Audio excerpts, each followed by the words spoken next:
Hello everyone, welcome to SUVY Classes. My name is Pragati, your science teacher. Today I'm going to teach you, today we are conducting the 7th session of class 8, and today I will cover two topics. First topic is sound and another topic is chemical effect of electricity. So please join the class fast so that we can start. Okay, let's start the topic. The first topic is sound. So I'm speaking something to you. How can you hear it? Obviously, my sound goes to your ear and you can hear my voice, right? So everything around that is vibrating actually is called the sound. Okay. So what is sound? How is it produced? And how you can hear the sound? these all these are the points which we are going to discuss in this chapter. Okay, so you play have you ever play with the instrument, that musical instruments? Have you ever uh, violin and the flute and everything, how these musical instrument produces sound, and how these sounds can be can you hear how these sound? Obviously with the help of the ears. So what is there in your ear that you can able to listen all these sounds? And what is the sound actually? Sound is, in simple word we can say, sound is the medium of communication for all. If sound is not there, we can't communicate. Every time you can't just take the movements of fingers and the movements of your eyes, you can't communicate properly. So for communication, sound is very important. Okay, for any communication, I'm communicating to you, I'm teaching a chapter to you through the sound only. If sound is not there, I'm unable to teach you. Okay, so how you we in childhood we usually play with the utensils. We with the help of spoon and the we have another container of the steel or aluminum. We just hit that spoon to that utensil, and the sound is produced, that musical something sound is produced. So everything, whether it's a string, any metal, any non-metal, everything produces sound. But with the metal, there's a one quality, that is a metals are sonorous in nature, that it produces the very interesting sound. It produces some sounds. When you hit any metal, it produces some sound. It is called sonority. So all metals are sonorous in nature. It produces some different sound. So if you want to try, you can beat one aluminum plate with the help of anything, and you will get the sound. Or any iron nail, you just go and hit that, you will able to get the sound. On the other hand, if you hit the wood, you can't get the sound. Although if you hit it's very hard, the little sound can be heard. You can listen from your ears. So these are the sound. So what is sound? Is sound is actually to and fro or back and forth motion of an object. So I'll share you the screen. Yeah. So we will discuss about the sound.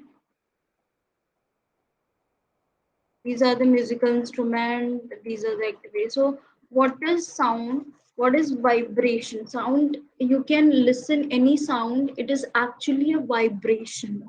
So what is vibration? It is a to and fro or back and forth motion of any object. Okay, it's called vibration. When it is tightly stressed, band is plugged. Okay, a rubber band, you just take a rubber band and stress very tightly, and from the middle just hang it with the help of a pencil or anything, you will get the sound. That rubber band will that vibrate, and by vibrating you will hear the sound. What is vibration? to and fro and back and forth motion. So the very first term we have discussed in this chapter is, we have discussed here for sound, is vibration. Okay, and what is vibration? It is to and fro and back and forth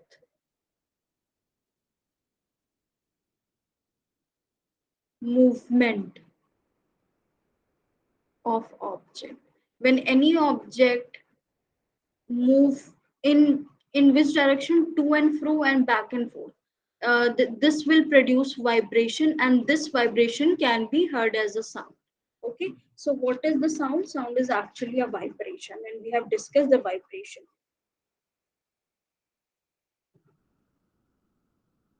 Okay, now move to the next. Yeah,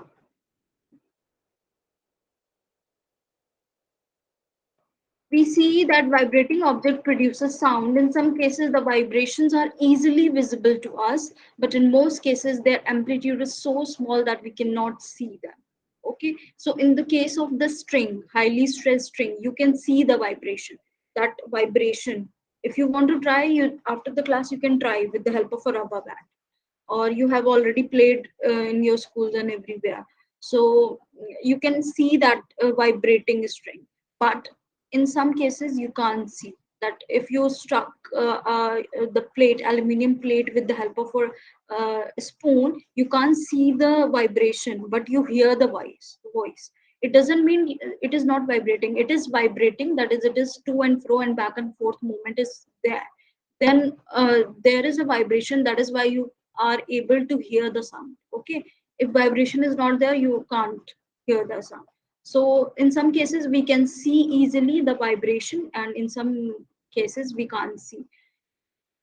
So for seeing the vibration, what is required? The amplitude. Amplitude is the distance covered by a vibrating object. So the very second term we are, amplitude, that is distance. Yeah, you can say the maximum distance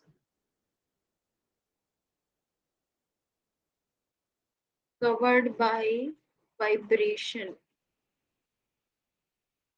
If you see na, it will be like this.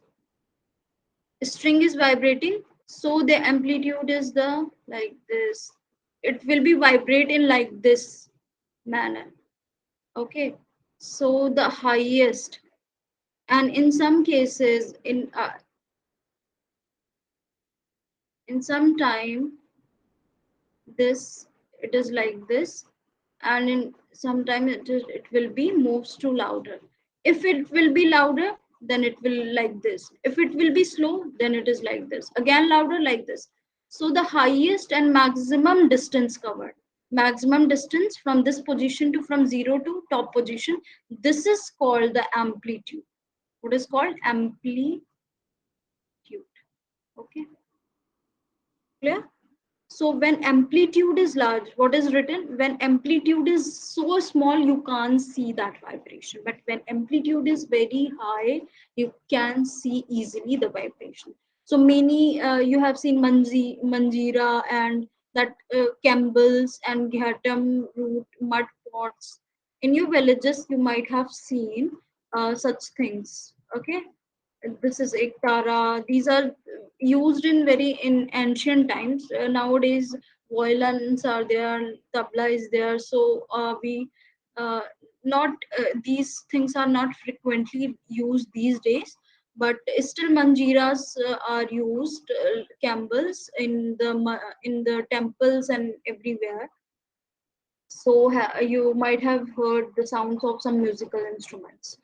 So now, sound produced by humans. How sound produced? I'm speaking, you are listening. How can I able to speak? How can I able to produce sound? Okay.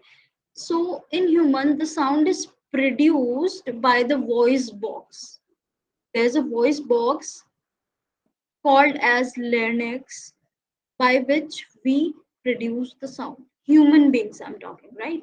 So if you want to feel, you can touch, uh, you can touch uh, on your neck. Just put your hand on your neck, and when you speak something or when you swallow, you can feel, you can feel that something is vibrating. You can easily feel, just like if you put your palm on your chest, you can feel the heartbeat. In the same way, you can feel that some your throat is inside your throat, something is vibrating. Okay, something is beating, and that is what, that is a voice box and larynx or larynx. Okay, so this type of structure is there. So how is it works? The part of the body is very close to, that is the upper end of the windpipe. Windpipe is trachea, is very close to trachea. We have discussed in the respiratory system. The windpipe, that is trachea, it is upper portion of the windpipe. Okay, and there's a two vocal cords are stretched across the voice box like this. You can see in the picture there's a two vocal cords are there in the voice box. Okay, in such a way that it leaves a narrow slit, and there is a narrow slit is there. Okay, how is it? See, uh, it is something like that. It is very good drawn in your book, but it is something like two vocal cords are there, and there's a narrow line, narrow slit is there, narrow open slit is there. And what is the purpose of the slit? The air can pass, so that air can easily pass. Okay, so such type of things is there. This is a slit, you can see in the picture very clearly, through which air can pass. It is actually air passage. When the lungs force air through the slit, when we breathe, the air also passes through this slit. The vocal cord, and due to air, these vocal cords start vibrating. When air will pass, these two vocal cords will start vibrating. That is to and fro motion. Okay, and after that, what will happen? The sound will produce. The sound will produce. Muscles attached to the vocal cords can make the cords uh, tight or loose.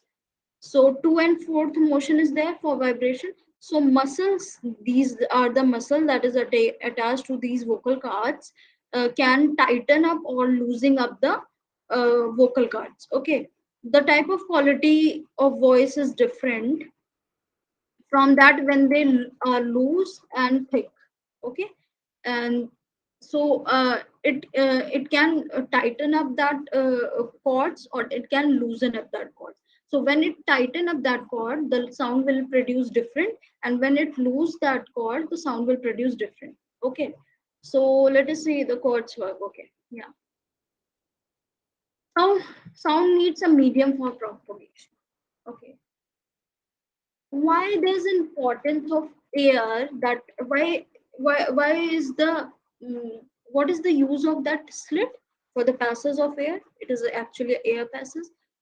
What is the need of air? If air is not there, will we able to produce sound from our sound box?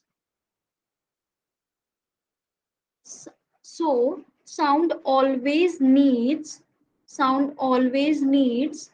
medium for propagation. Okay, sound needs medium for propagation. Means what? Sound is a vibration, and vibration is actually energy. And always the vibration needs medium to travel. The medium can be air, can be water, can be solid. So we have to check that through these medium the sound can be travel or not. So in the voice box, there's a slit, that is the air passes. When air travels to it, the cord will vibrate, and then only we can produce sound. If air is not there, you can't be able to produce sound, because sound needs medium. That vibration will be occur only when there is some medium. Okay, the medium, in air there are many air particles, and that air particles are helps in vibrating that sound. Okay, so always air sound can travel easily. Okay, in air. Let's move to the chapter we are discussing. Yeah. So air is very common medium. Sound can very easily travel through air.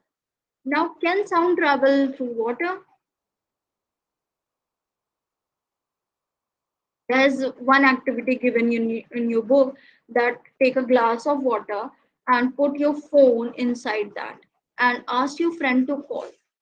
This activity nobody going to perform because your phone will dead after that. Okay, so don't ever try to perform this activity. Even I'm not going to.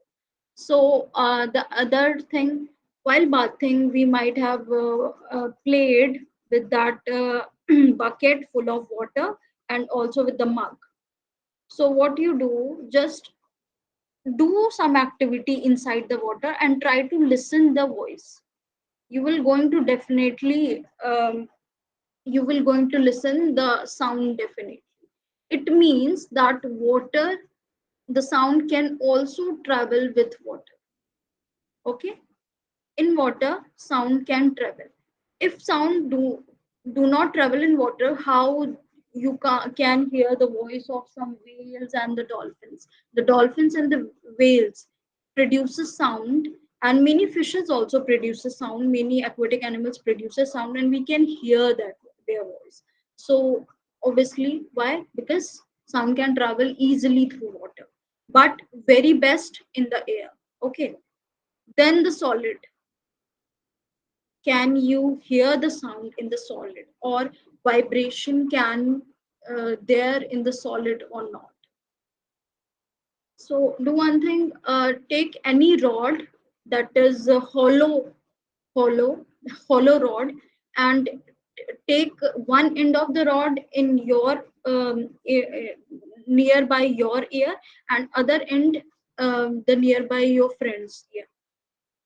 Okay, sorry, the hollow rod, you speak through that one end, and your friend will listen from another end. Okay, that is like this. I will show you like this, such things. So we have actually played this type of game in our childhood, and you might be playing right today, or like nowadays only. So these you can hear that sound easily. Okay, how? Because that is a solid now. So how sound can travel through solid? So sound can travel easily through solids also. Any solid, there's any solid, some material is there, and sound can easily travel through that solid.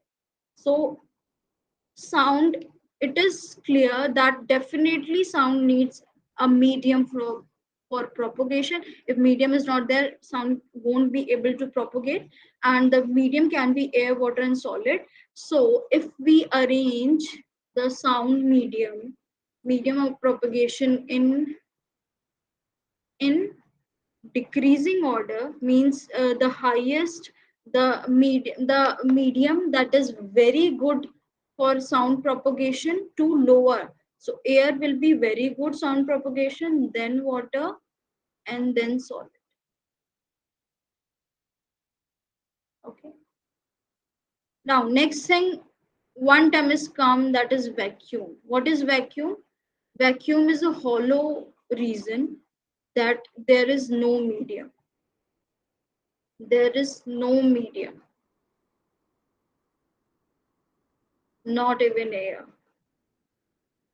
vacuum is Vacuum is a place where there's a no air at all. Okay, that is a vacuum. Sound cannot travel through vacuum. Why? Because there is a no medium for propagation. So this question is very important. Is sound can travel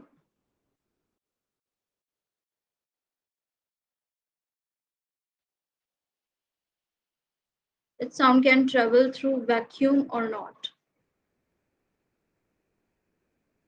So the answer is no. Why no?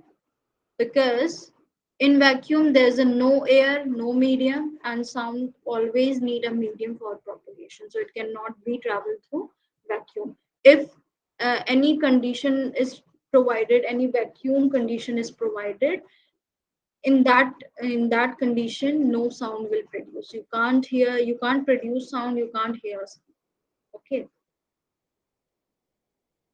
Now, what is loudness? If it is possible that decreasing amount of air in the yeah, loudness. Loudness means the high pitch of the sound, the amplitude. If the amplitude is very high, the loudness, the sound will be very high. That is a loudness. And if amplitude is very low, the loudness is very low. So loudness completely depend on the amplitude. If amplitude is high, loudness will be high. Okay.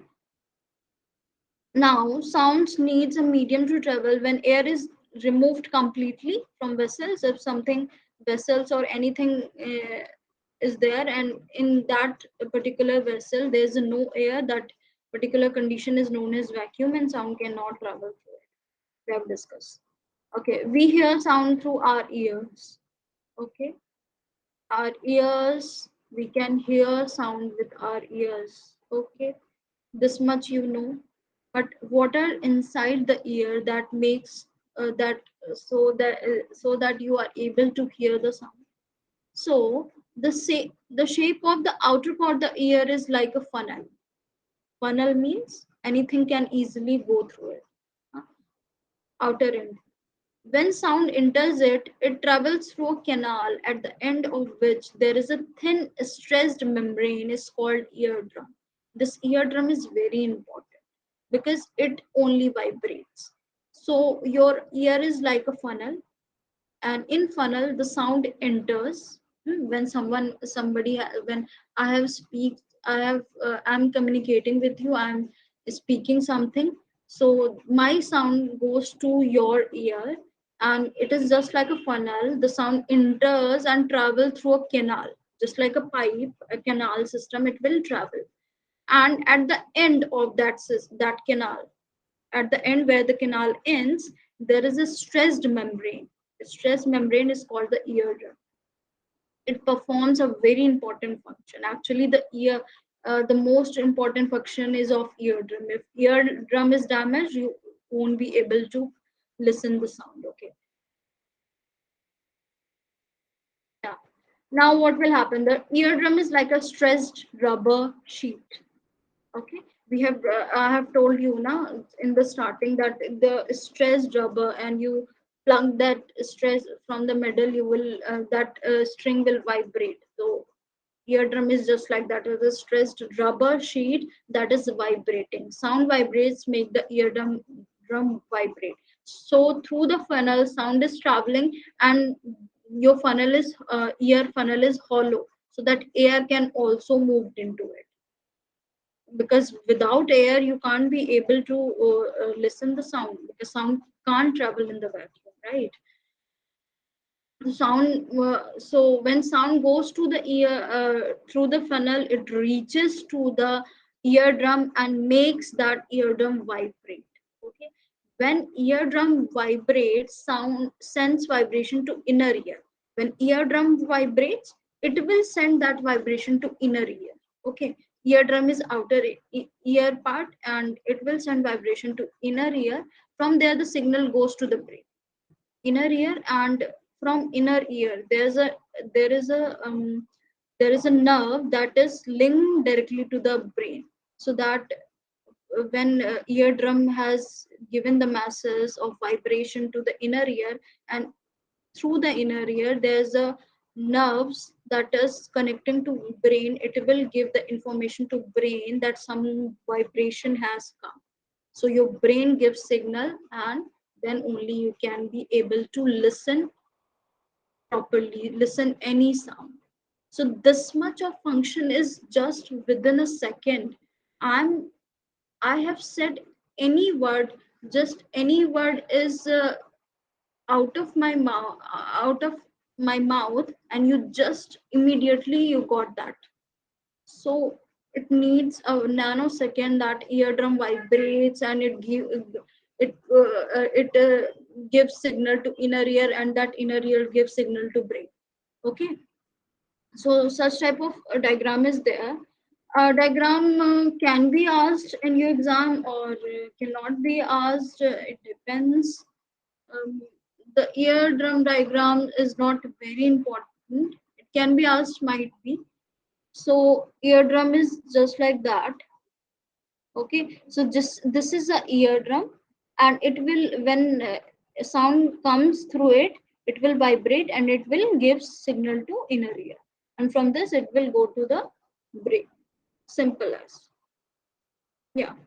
Now we have many terms related to the sound: amplitude, time period, and frequency. Three important terms. Okay, so yeah, we learned that to and fro. What is vibration? To and fro or back and forth motion of any object is known as vibration, and sound can only produce through vibration. Okay, this motion is called, and this particular motion is called as oscillatory motion. We have discussed in previous chapter that there are many types of motion: is a rectilinear motion, circulatory motion, and rotational motion. This type of motion is oscillatory motion.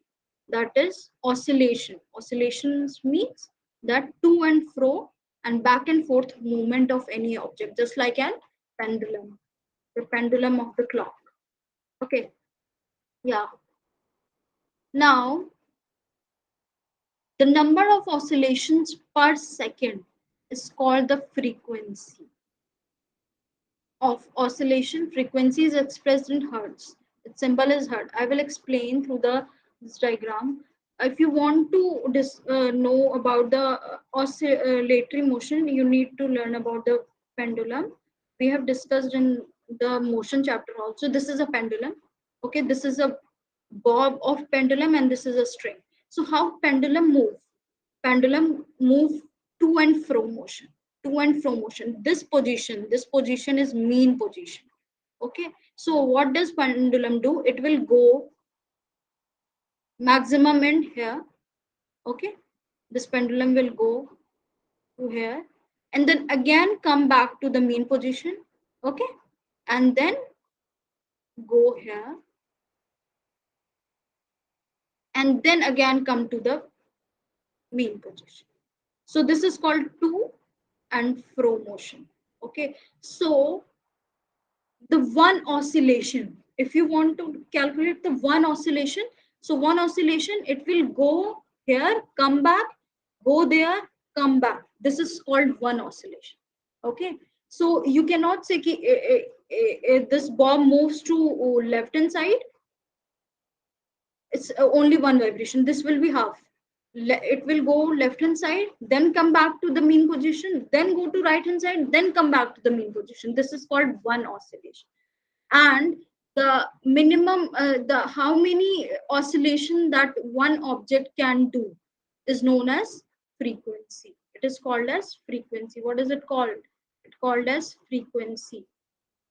Frequency is number of oscillation per second. So if you want to calculate the frequency of this pendulum, you just take a stopwatch. Okay, just stopwatch and see 1 second. In 1 second, how many times it is moving. So that will be called as frequency. Okay, and yeah, the unit of frequency is hertz. And in short, it can be written as, it is the symbol. So these terms will definitely going to ask in your exam. Yeah. Now next is a frequency. One has is one oscillation per second. If an object oscillates 20 minutes in 1 second, what would be the frequency? Okay. So if in 1 second it oscillates for 2 times or 1 times, that will be its frequency. Okay. Now the next term is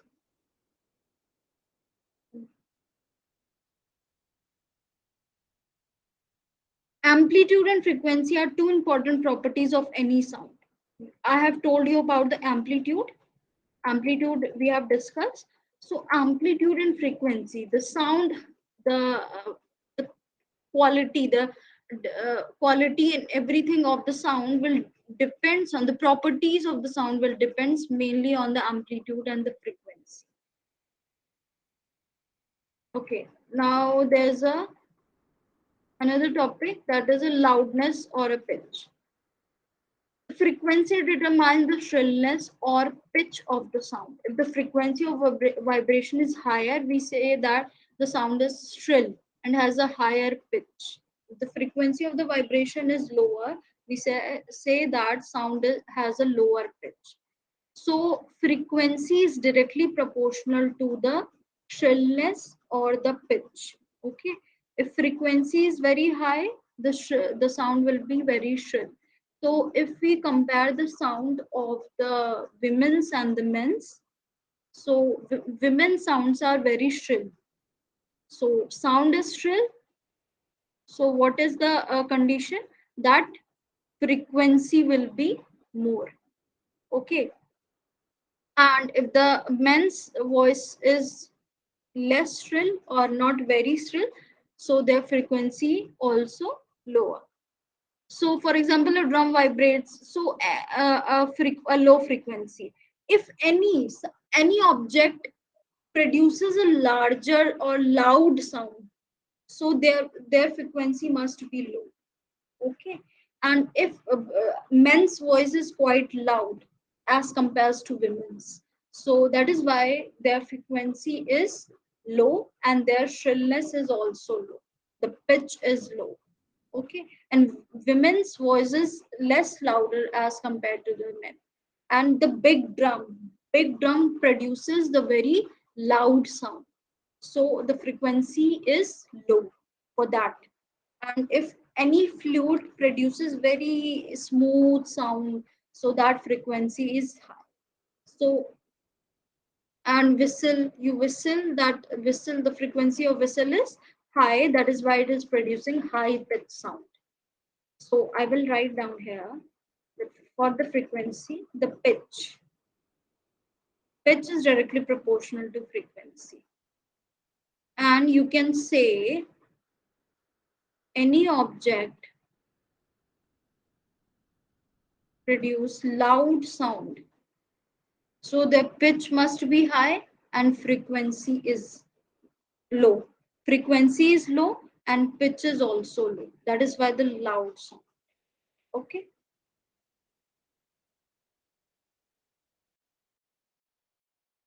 Yeah, noise and music. Audible and inaudible sound firstly. So what are the audible and inaudible sound? The important topic.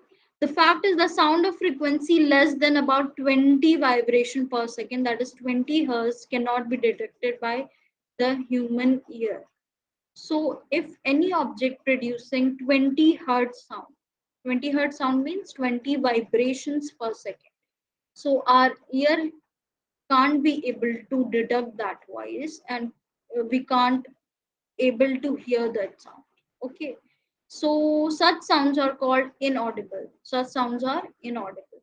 On the other side, on the higher side, sounds of frequency higher than about 20,000 frequency, that is 20 kilohertz, are not audible. So the minimum sound,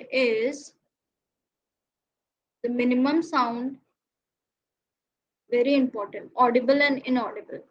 So inaudible sound, minimum is 20 hertz. If 20 hertz is there, we can't able to see. And the maximum 20 kilohertz or 20,000 hertz. Okay, so 20 hertz and 20 kilohertz our ear cannot detect. So audible sound will be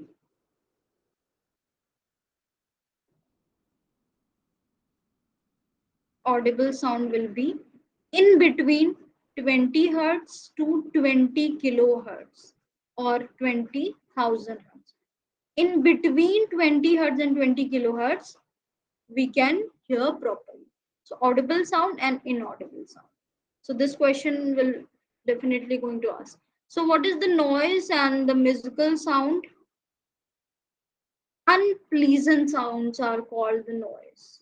The sounds which are very loud and unpleasant to our ear, that is called the noise. And such horns, traffic horns, the horn of a vehicle, horn of a truck, buses, and many very giant vehicles produces the noise that is very irritating and very unpleasant to our ear.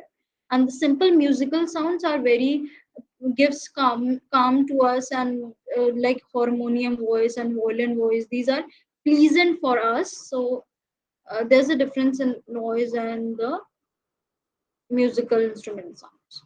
So yeah, noise pollution nowadays is very big cause, and the very big reason for the noise pollution is the horns of the traffic horns, and in many temples and mosques there's a the people used to make a noise on the basis of their religions and all. So it needs to be limited, it needs to be eliminated.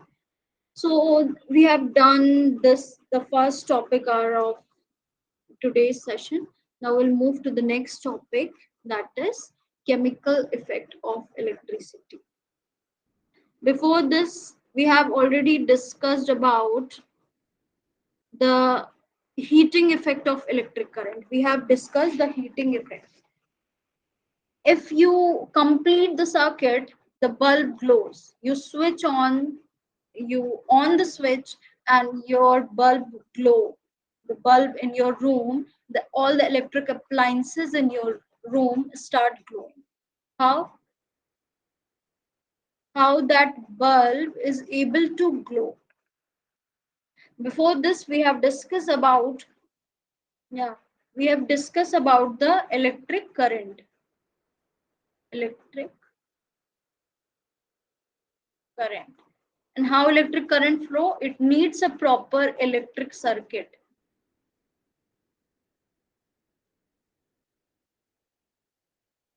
Okay, it needs a circuit, and circuit has many parts like electric bulb,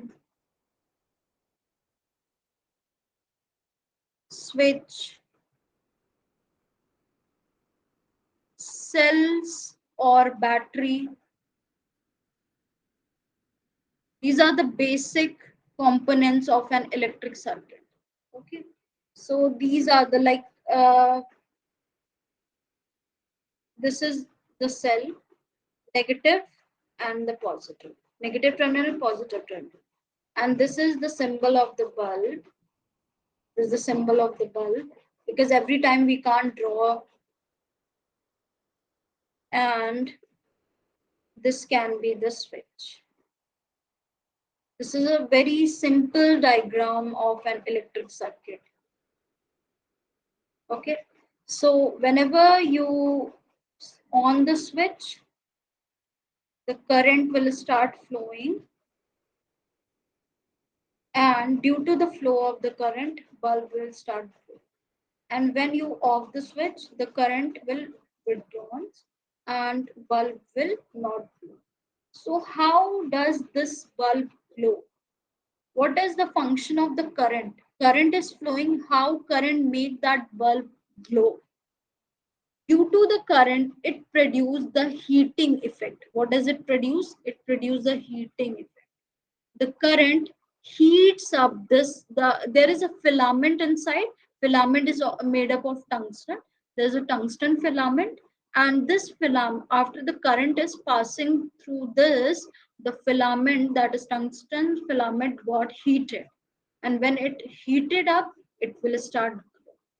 Okay, so this is all about the heating effect. Now we will discuss in this topic chemical effect of the electric current.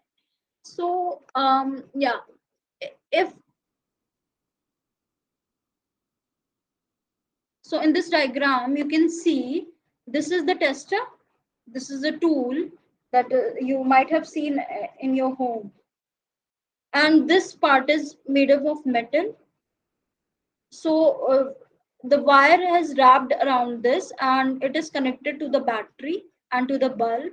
Now after some times, due to the flow of the current, the bulb will start glow. Now just wrap the wire with this wooden area. Okay, not with this metal piece, but to the wooden area. So will bulb will able to glow? No, because for the glow of bulb, the metals are required. That substances are required that should be a good conductor of electricity. If we use poor conductor like wood or stone, paper, and something like this, the bulb will not glow because the current will not flow. Poor conductor. So we have discussed about the metals are good conductors and non-metals are poor conductors. So now tell me, do liquids conduct electricity? Is there any chance by which a liquid can make a circuit, and through that circuit, through that circuit, current flows and it makes a bulb glow? Any chances there? Yes, of course. This is the chance. The bulb can glow through the liquid also. The current can flow through the liquid also. So I will tell you why. There is a small concept behind it, and the concept is how the flow. Current flow. Current can only flow through the good conductor. Through the good conductor. And what are the good conductor? Good conductor, all metals. Okay, all metals are the good conductor. Why? Why? Because metals produces electrons. Metals donate its electrons. There are electrons or the ions present inside the metal, and they can give electron through the movement of electron. This is a symbol of electron. All electrons are negatively charged. So when electrons will move, then only current will flow. And the flow of current is always in opposite direction to the flow of electrons. Simple. So the objects having the electrons, the movement of electrons through it, that object are considered as good conductor. So metals are electrons donor. They can easily give their electrons to anyone in order to complete the stability. In science, every element, every element wants to get stable. Okay, and for the stability, their octet must be complete. Octet means there should be 8 electrons in the outermost shell. Okay, now, so the metal, suppose we talked about the sodium. Sodium is a metal, and how it will donate its electron? It will give it electron, and when it will give its electron, how many electron it can give? One. Why one? Because there is only one electron present in outermost shell. Okay, there's a nucleus, and these are the shells. And outermost shell means the very outer shell. And the cells are circular orbits. There's only one electron present. So it can, sodium will say, let take my electron. If anybody come nearby it, any element, and it asked for the elements, please give me the element so that I will be get stable. So sodium will say, yeah, take that. But if any element go to the non-metal, it will not give electrons. It will say, I will only accept the electron, but I'm not going to give you the electron. Okay, so sodium will give electron. How many electron can any element can give? only the outermost electron. Okay, if I'm asking you about some money, if your friend asking you about money, will you give all your money or some money which is not very important to you? Okay, so you will give some important money. You're not going to give the money that you have stored in your piggy bank. You will not. Okay, you will give some money to your friend, only some money which is in your hand, and you that is not very important to you. So just like the elements are there, so they give only few electrons, not all. So it will give, and when it will give the electrons, it will have plus charge. Okay, so the movement of electron, all the good conductors have movement of electron, therefore the electricity can travel. So about the liquids, if the liquids have ions, ions means ions means charged particle, charged particles. What type of charge? It can either be negative charge or positive charge. So if any liquid have ions, that can, so it will consider as a good conductor of electricity. So your tap water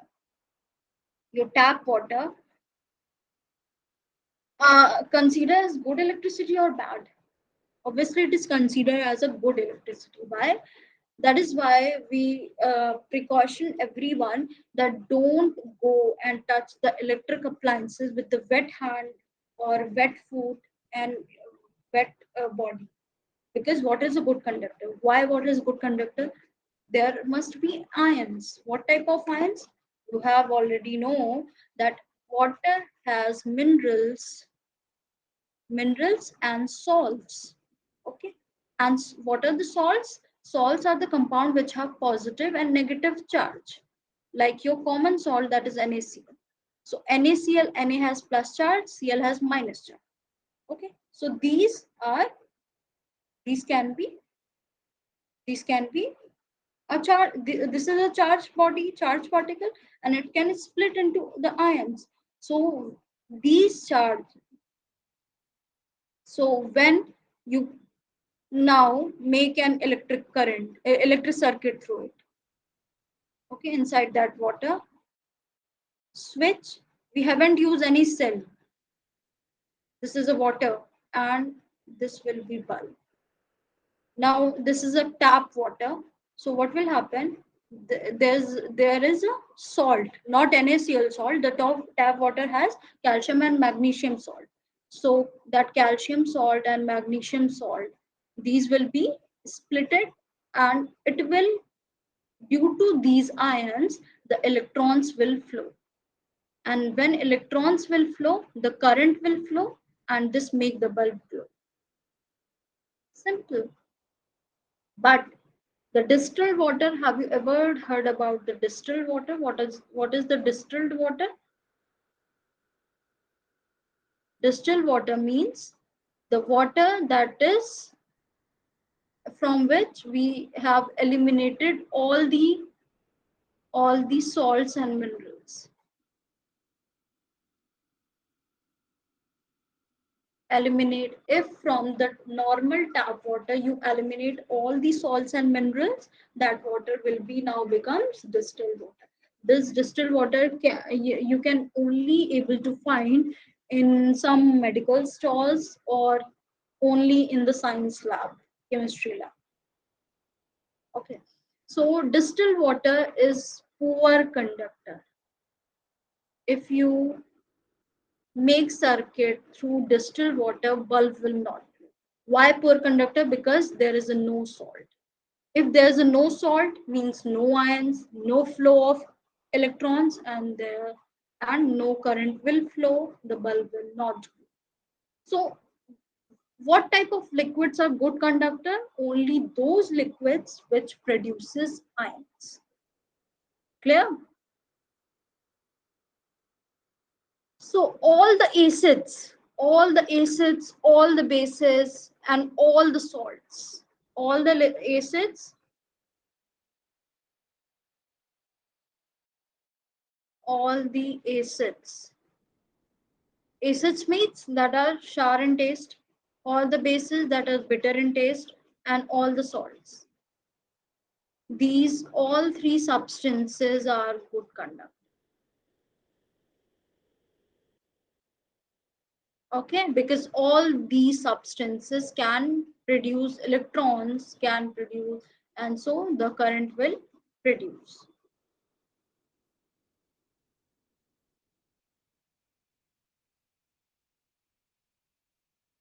Now we'll move to the chemical effect of electric current. Okay, so such type of circuit you can see in the figure 14.5, that this is the beaker and there's liquid, and in liquid there's a electrodes are there. Okay, so you must know electrodes. Electrodes means these are the rods, these are the rods. Two rods will be there, one having one rod like this, made up of any metal. Okay, made up of metal, and there will be two rods is there. One rod that has the negative charge, one rod will have negative charge called the cathode, and one having positive charge called the anode. So what we do, we take a beaker, okay, and in there some liquid is present, and this liquid which have ions. Ions means charged particle, and such liquids are known as electrolyte. Electrolyte. Okay, and now there are two metal rods. We have just discussed, that is cathodes and anode, and these are called electrodes. Okay, now there will be circuit just like this. Okay, this is the circuit. Now passing current through the water. Now there will be the current pass through this water. This is the cell, liquid and positive. The current will pass through the cell and this make the bulb. Now what is this liquid doing? These electrodes do. So this liquid and the electrode convert the current into the chemical effect. Okay. This liquid, this is a chemical liquid. So now the current can flow through this liquid, and this liquid has some chemical. So that is why it is a chemical effect. That chemical energy will convert into electric energy, and that electric can make the bulb glow. Okay, so the passage of an electric current through the conducting solution causes chemical reaction. Chemical effect means liquid you have used, in that liquid there are some chemicals, and the chemical, when you switch on, the electric current will flow, and there will be some chemical reaction takes place. Okay, the bubbles of the gas may formed on the electrodes, deposit of metals may be seen in it. And what will happen then, some ions will go, some air bubbles, or some the air bubbles, the gas bubbles, the gas bubble must have ions, and that will go and deposit to the electrodes. Okay, when you switch on the bulb, the current start flowing. Okay, and there will be chemical reaction takes place. Okay, after that some gas will produce, and this gas must have the charge, positive and liquid, and this gas will go and deposit to the electrodes. Okay, this will go and deposit to the electrodes, and the change, now what happened, deposits of the metal we seen on the electrodes. Now these metals will deposit on the electrodes. Changes of the color of the solution may occur. How will you get to know that something chemical reactions have taken place? The color will change. Due to the change of the color, it is just an indication that some chemical reactions has taken place. Okay, The reaction would depends on what solution. So which type of reaction has occurred. It depends upon the which type of solution, that is electrolyte, and which type of electrodes you have taken. Okay, what the solution electrodes are used. These are the some chemical. So this chemical reaction will takes place, and now the bulb can glow or any electric appliance can uh, work. So this is called the chemical effect of electric current. So have you seen the battery of the inverter? The battery of the inverter works in this manner only. Okay, in battery there's electrolyte and the electrodes, and it produces the chemical reaction, and through chemical reaction the electric current start to flow. The what is happening here, the chemical energy is converting into electrical energy. So chemical energy, where this chemical energy came from the chemical reaction, will convert into electrical energy. Okay, so in your inverter battery, this chemical reactions taken place, and through the chemical reaction, chemical energy converted into electrical energy. Then only your inverter or another electric appliance can work properly. Okay, so that's it. This chapter is all about. We've discussed the electric current of the um, uh, chemical effect of the electric current. So any liquid that have ions, only those liquid can conduct the electric current. Okay, so we have discussed about the distilled water or any water, any liquid which do not have any ions, do not have any electron flow, can't conduct electricity. That will be considered as poor liquid. And tap water we are discussing. So all the acids, bases, and salts are very good conductor. It can easily conduct electricity. So normal tap water is a good conductor of electricity, but if you add some, you will attach electric circuit, that is bulb, switch, and cell, everything that will conduct electricity, but not very good. So what you can do, you can add some acid to it. Which acid? Some mineral acid. If you add mineral acid, that will be well and good. Why mineral acid? Because mineral acids are very strong acids. And if you want, you can add some lemon drops in it. So when lemon drops in it, so the conduction of electricity will increase. But if you use the mineral acid, the conduction will be increase very much. Okay, why? Because the flow of electrons will increase, the ions will increase. That is why. So yeah, so in the previous session, we have discussed about the heating effect of electric current, and this session we have discussed about the chemical effect of electric current. So that's it for today. In this session, we have discussed the two topics that was very interesting. And in next, we will meet in next session, that is session 8, and in that session we will cover the next two topics according to our syllabus of the NCERT. So just join the class daily, and good night.